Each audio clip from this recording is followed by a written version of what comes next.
Hi there. This is Donna Jean.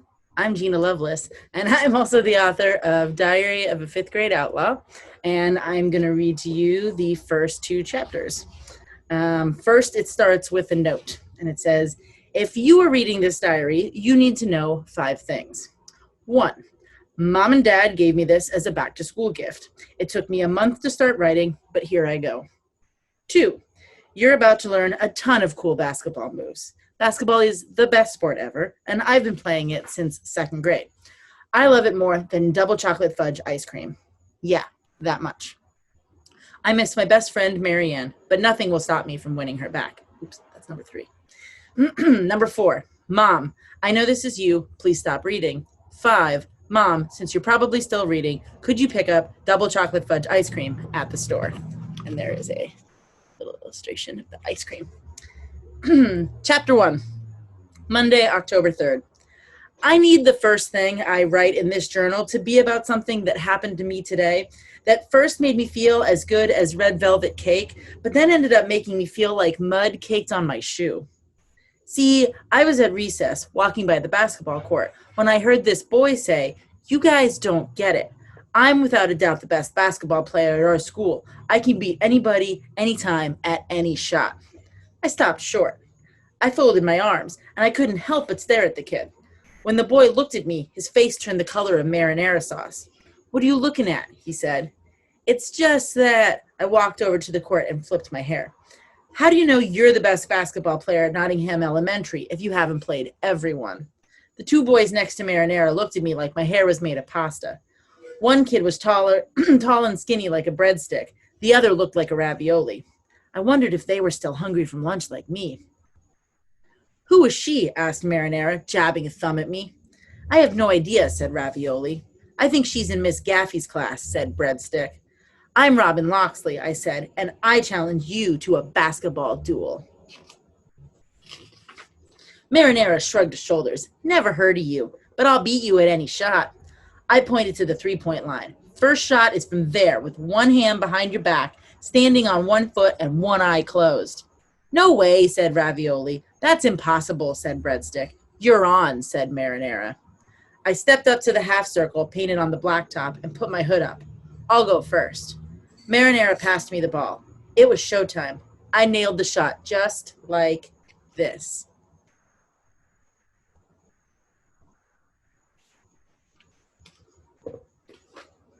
It was a pretty cool shot, but they didn't seem to think so. None of the boys went woo-woo or yowza or other noises cartoon characters make. Marinara walked up to my spot, and I got out of his way. Breadstick passed him the ball. Marinara dribbled it a couple of times. He passed it through his legs. Then he put his left hand behind his back, closed his right eye, and stood on one foot and stuck his tongue right at me. Stuck his tongue out right at me. He launched the ball into the air like a catapult. I had my breath while it went like this. Doink, doink. I waited for the other kids to rush over and put me on their shoulders. I waited for Marinara to come over and say, "I'm so sorry, basketball goddess. You are the queen of these courts." I waited to even get a high five or a fist bump. But, yeah, that didn't happen. "You cheated," yelled Marinara. "I don't know how, but you cheated." Now, if he'd said, "Whatever, I'm bad at losing and I don't want to see your face anymore," at least I would have been honest. I would have just walked away. But, yeah, that definitely didn't happen. Because nobody calls me a cheater. You saw me throw the ball, and it went in," I said. I walked over to the grass and picked up the basketball. "Take it back," I said. "No, and give us our ball," Marinara yelled. Okay, before I draw what happened next, I want to also write that I didn't mean for it to go down the way it did. Sometimes I get a little fired up when something isn't fair. I knew the right thing to do was take a long breath and walk away. But, yeah, you guessed it. The right thing didn't happen.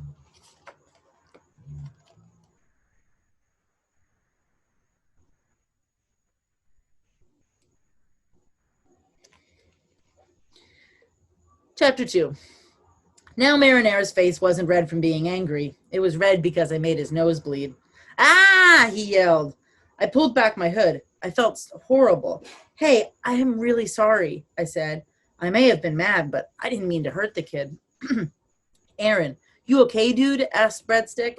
Aaron wiped his tears with his hands. Then he used his sleeve to clean the blood from his nose. I'm fine, he said. I didn't mean to, I started. Then all three of them turned and stared at me with eyes that said, Get off our court now. Get off our court now, yelled Aaron. At first, my feet just wouldn't move, but when Aaron headed toward me, I found my legs and made my way to the back of the school. I better never see you on this court again or there'll be trouble, said Aaron. My walk of shame led me across the playground and past the jungle gym. Well, I tried to walk past it, but there was a swirly line of kids in the way, waiting to climb up the steps. At the top was Nadia. She's a girl in my class who likes to boss around any kid who will let her. Nadia saw me from the top of the jungle gym. Hey, no line jumpers, Robin, she said. I'll charge you 6 times the price if you try to cut to the front. She was talking about the playground tax. If you want to do just about anything fun during recess, you better cough up your bonus bucks to Nadia or one of her minions or else. Bonus bucks are this thing Principal Roberta came up with. When you do something really good in class, like ace a quiz, use good manners, or help another kid with something, you get awarded bonus bucks. Principal Roberta has all kinds of awesome prizes in her office that you can spend your bucks on, like 10 extra minutes of recess, getting to wear pajamas for the day, or, my personal favorite, a pass to get out of homework for a whole week. Nadia isn't great with manners, and helping others is like a foreign language to her. Instead, she gets her bonus bucks from other kids. She and the other mean kids who work for her rotate at different stations all over the playground, making kids pay up bonus bucks to have any fun. Want to play Foursquare? Hand over $3. Want chalk to play tic-tac-toe on the blacktop? Better have 1 bonus buck for each color chalk you want. Stuff like that. Nadia gets the big bucks by collecting them at the top of the jungle gym. She charges 5 whole bonus bucks for that. I know. It's pretty crazy. The worst part is that Nadia can't even spend the bucks because it would give her away to the teachers and Principal Roberta. She's just likes ruining everyone else's fun. The teachers don't have a clue about what's going on because kids still spend some of their bucks on rewards. Plus, kids are afraid to tell the teachers, not just because of what Nadia might do, but because they're worried that if anyone finds out, Principal Roberta will end it all and the bonus bucks will be taken away forever. So kids pay Nadia their playground tax and go on earning more bucks. Unlike a lot of the other kids at my school, I'm not so easily pushed around by Nadia. And I wasn't even trying to get onto the jungle gym. I was trying to get past it. I wormed my way through the line.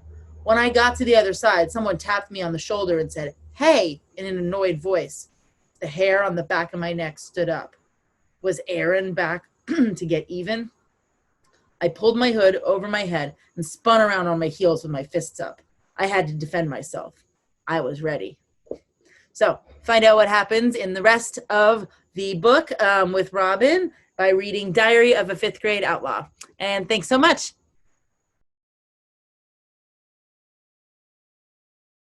Thank you so much for watching. Be sure to like and subscribe to Gotham Reads for more of your favorite children's books read aloud daily.